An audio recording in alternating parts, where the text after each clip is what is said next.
Hello and welcome to the latest instalment in my Bass Lick of the Week series.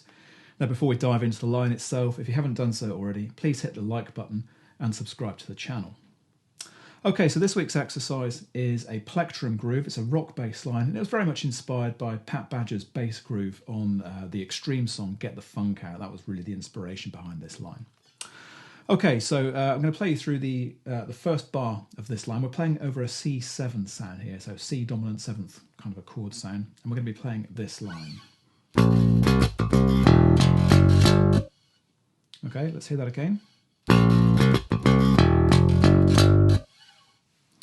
Okay, so we're going to open up by playing the B flat, the first fret of the A string, and then we're going to be playing the C. So we've got a flat 7 and a root note of that C7 chord already. Now in terms of where the notes are placed, the B flat is on beat 1, but the C is in the final 16th note subdivision, so we're going to be playing that with an upstroke. So if you think about your 4 16th notes in a beat, you'd have down, up, down, up. We're playing on the first down and the final up. And that just means that we could start the next beat with a nice strong downstroke. Now in this instance, we're not going to be playing anything on beat 2, which is going to have a 16th note rest.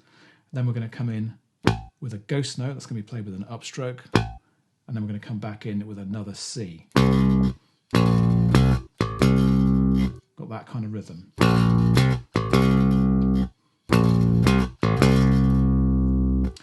And then we're going to finish off the bar with this ascending line. This is going to be the open A string, so open E string I should say, open E, F, F sharp, and G. And these are all 8th notes, so you can play all of these with downstrokes.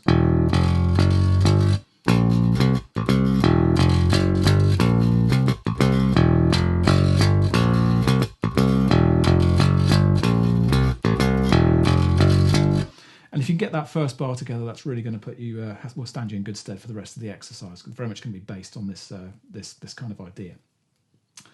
Okay, so with the first bar in place, we're moving into the second, and we're going to start in exactly the same way. First 2 beats are going to be exactly the same, and then we're going to play this sort of lick. So this is going to be E flat, first fret on the D string. We're going to alternate between that E flat and an open D. And then on the 4th beat of the bar, we're going to play E flat up to the F. And there's a couple of decorations that you can put in here. So the first thing to consider is that the second E flat after the open D, that's played staccato. There's a staccato dot written over the note head in the notation, so you want to keep that nice and short. Second thing to bear in mind is when we get onto that F, you can apply some vibrato to that. That's going to feel really natural to do.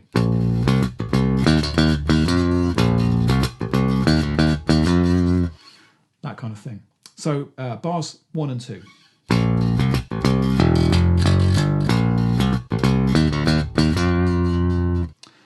And carrying on into the second half of the exercise, third bar is going to be exactly the same as the first. So we're going to move directly now into the 4th and final bar. We're going to start in exactly the same way as we did the previous 3 bars. With that lick.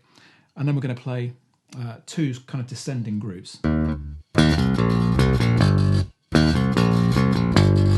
This is based on the C minor pentatonic scale. You can always get away with using the minor pentatonic over dominant chords, which is what's happening here. So C minor pentatonic would be C, E flat, F, G, B flat, and octave C. That's the scale that we're using here. And we're going to play E flat, C, B flat.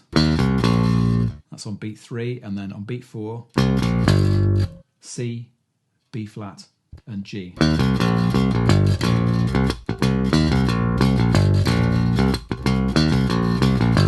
Okay, so from the top.